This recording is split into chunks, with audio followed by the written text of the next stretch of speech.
Muy buenos días, ingeniero y queridos compañeros. Nosotros somos el grupo número 3 y vamos a hablar los pasos para la solución de un problema, estructura de un algoritmo, la prueba de escritorio.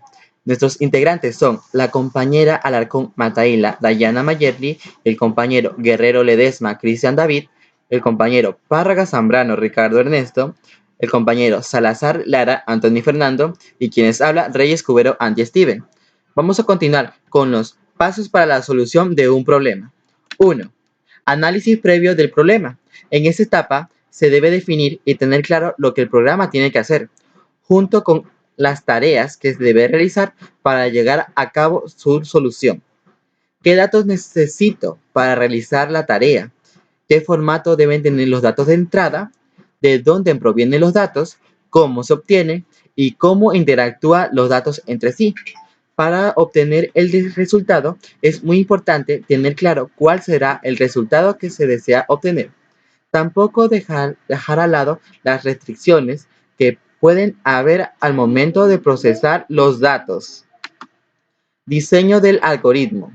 Es hora de diseñar el algoritmo, que irá de acuerdo a todas las especificaciones anteriores y posteriormente será implementado en un lenguaje de programación para ser ejecutado por la computadora. El algoritmo se puede hacer de cualquier forma, sea pseudocódigo o diagrama de flujo. La idea principal es que sea entendible, no solo por el que lo diseñó, sino por cualquier otra persona. 3. Configuración del entorno de desarrollo y codificación. En esta etapa consiste en transcribir o adaptar el algoritmo a un lenguaje de programación. Se tendrá que adaptar los datos de paso diseñados en el algoritmo con sentencia y sintaxis propias del lenguaje. Verificar errores, organizar el código y comentarios son buenas prácticas que deben hacer programas más legibles y fáciles la depuración. 4. Compilación y prueba. La fase de compilación permitirá detectar errores en tiempo de compilación y ejecución ilógicos. En el caso de Java, se generará uno o varios archivos bitdecodec que serán ejecutados por la computadora. En esta fase también es necesario realizar pruebas con una gran cantidad de datos para encontrar posibles errores y corregirlos. 5. Documentación y mantenimiento. Por último, se debe tener una documentación de todos los pasos hacia llegar a la solución del problema. A veces es un poco tedioso esta fase, pero también es muy importante, ya que muchas veces suceden modificaciones con el pasar del tiempo y estas se hacen en algunos casos por otros programadores diferentes a los que lo crearon. Y cuando un programa es pobre en documentación, este proceso de modificación es totalmente complejo.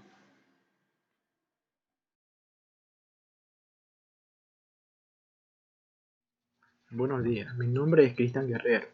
Estructura de un algoritmo. Contiene la cabecera. Sirve para marcar dónde empieza tu algoritmo, el nombre, y en ella darás el nombre al código. Utilizarás la palabra clave algoritmo seguido con el nombre identificativo. Definición de constante. Justo después de la cabecera, si es el caso, determinarás las constantes que utilizará tu algoritmo. Recuerda que las constantes son variables que su valor no va a cambiar durante el transcurso del programa. Utilizarás la palabra reservada const fconst. Dentro de esta sentencia define las constantes de la siguiente forma: nombre de constante, tipo y valor.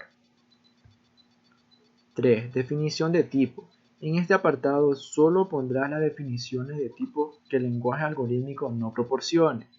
Es decir, si solo vamos a utilizar tipos básicos de datos como booleano, carácter, entero, real, no es necesario que definas ningún tipo, ya que el propio lenguaje lo provee. Cuando necesite tipos de datos más complejos de los que los básicos como tablas o tuplas, será cuando tengas que declararlos en este apartado. Las palabras reservadas para este caso son tipo y f-tipo. Dentro de esta sentencia pondremos los siguientes datos: nombre tipo, definición tipo.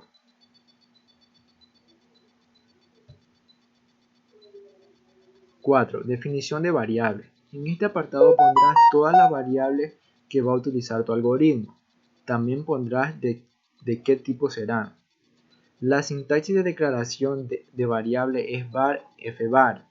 Dentro declararás todas las variables. Nombre de variable, tipo de variable. 5. Cuerpo de algoritmo. Como es lógico, en este espacio describirás tu algoritmo con las acciones que lleguen a resolver el problema planteado. Como tenemos aquí el ejemplo: el área de una circunferencia. Escribir introduzca radio, leer radio, a la variable área se le asigna el resultado pi por radio al cuadrado. Escribir el área de la circunferencia es área, el resultado. 6. Fin de algoritmo. Para finalizar, simple y fácil, igual que hemos iniciado el algoritmo con la palabra clave algoritmo, ahora cierras la sentencia con fin algoritmo. Prueba de escritorio.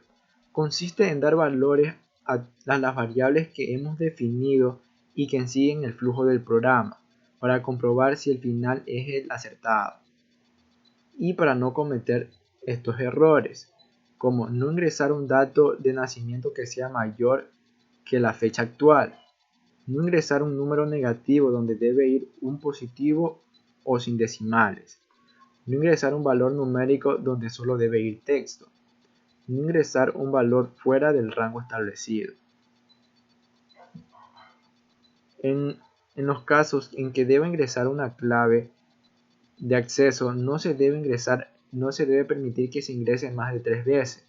En este caso se supone que no es la persona autorizada y el programa no permite seguir probando, y normalmente lo cerramos y manda un mensaje dando las indicaciones de tal circunstancia. Una vez todo haya funcionado bien en el papel, entonces ya podemos escribir el pseudocódigo siguiendo el diagrama de flujo. Esta prueba es para no perder tiempo escribiendo el programa y luego tener que buscar en dónde está el error y cómo vamos a solucionarlo. También sirve para optimizar un algoritmo viendo cómo podemos llegar a un determinado resultado con menos pasos. Gracias.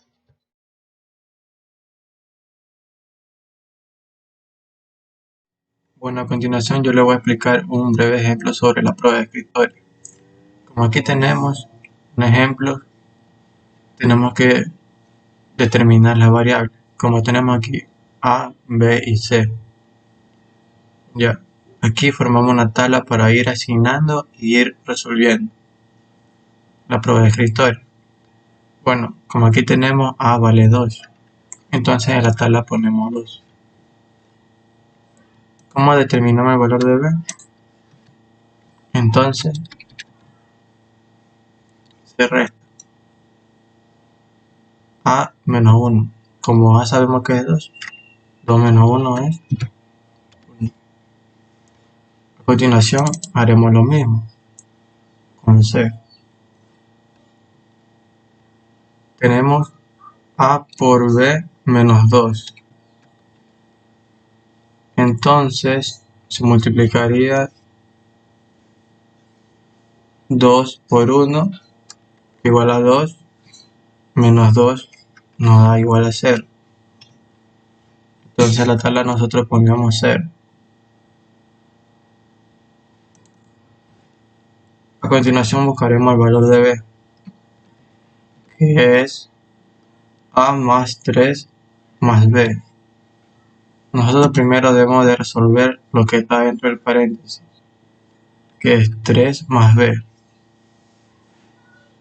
que es b es igual a 1, entonces 3 más b, 4 más 3,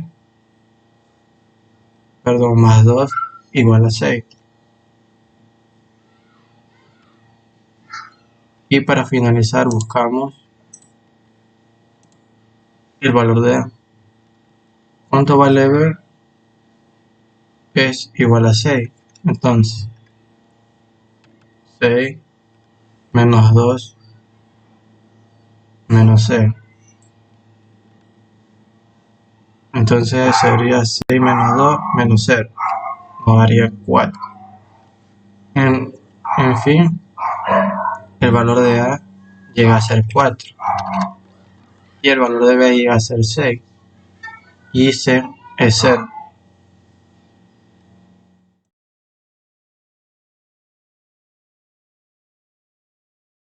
Bueno, aquí les presentaremos un segundo ejemplo sobre la prueba de escritorio.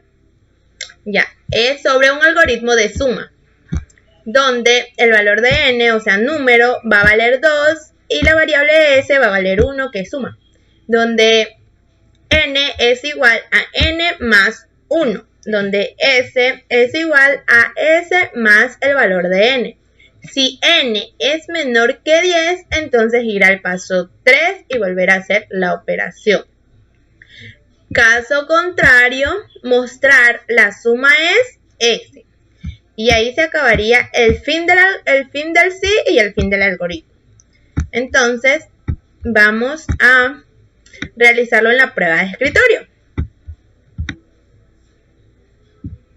Ya.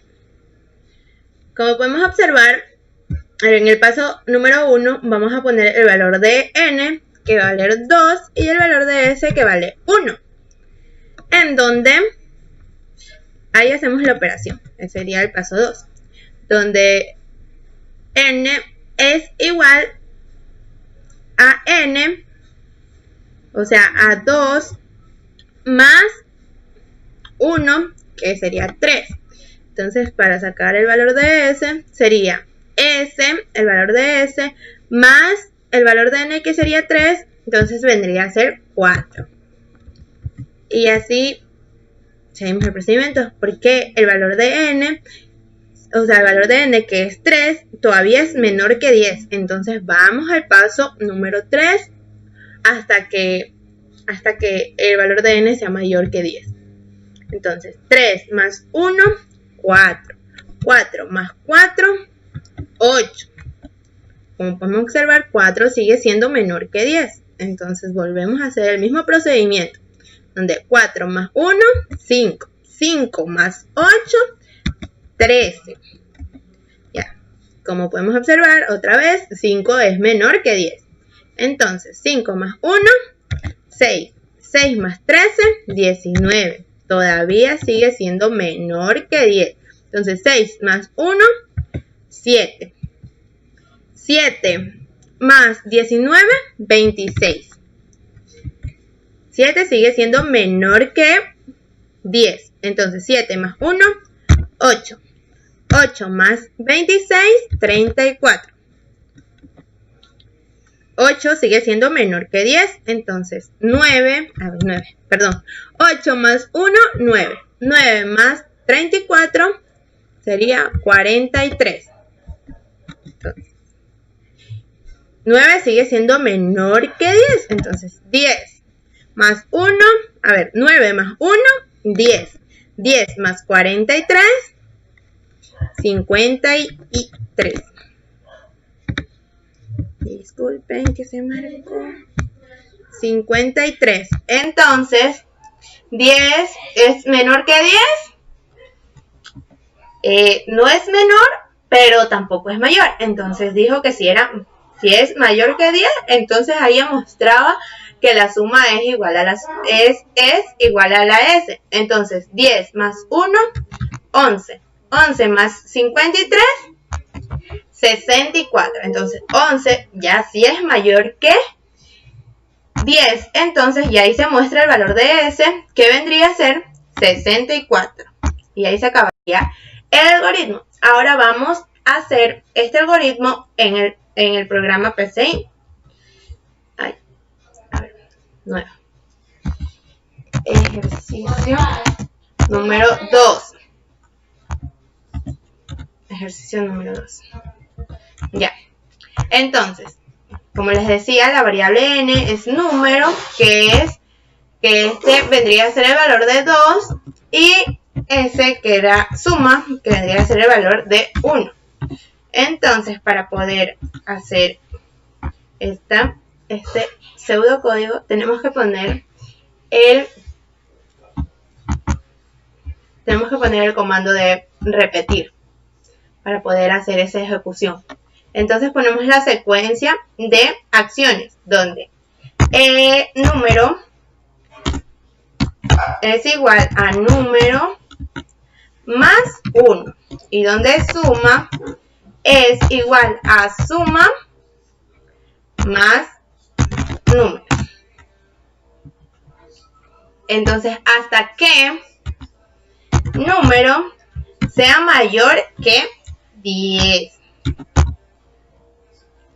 Entonces, cuando el número sea mayor que 10, entonces podemos ejecutar y nos va a salir escribir. Ponemos escribir la suma es suma.